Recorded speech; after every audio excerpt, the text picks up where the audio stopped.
Hello guys, আবার একটা নতুন ব্লগে সবাইকে আজকে ওয়েলকাম। তো আমরা সবাই সেজেগুজে চলে যাচ্ছি একটা অন্নপ্রাশন বাড়িতে। তো হৃদানের শুভ অন্নপ্রাশন বাড়ি। আমরা সবাই উঠে যাচ্ছি। এই যে পুচকু ঘুমিয়ে পড়েছে ক্লান্ত হয়ে, আর আমরা সবাই একটা জায়গায় বসে আছি। পকোড়া নিয়ে নিচ্ছে, আমরা সবাই খাবো। ছোটো মা, মা, বম্মা, বনু, রিক, আমিও খেয়ে নিচ্ছি পকোড়া। কফি খাচ্ছি, আমার কফিটা জানলায় রেখে দিয়েছি ভিডিও করার জন্য, বনু আর ছোটো মা।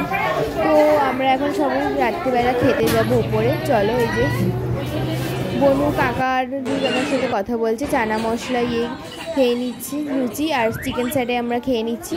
তারপর রাইস, চিকেন কষা, স্যালাড দিয়ে দিয়েছে। আমরা সবাই খেয়ে নিচ্ছি, চাটনি, পাঁপড়, আইসক্রিম খেয়ে নিচ্ছি সবাই লাস্ট। এবার আমরা হাত দিয়ে চলে যাবো বাড়ি। তো আমরা এসে দেখছি পুচকু উঠে গেছে। তো টাটা, সবাইকে পরের ব্লগে দেখা হবে।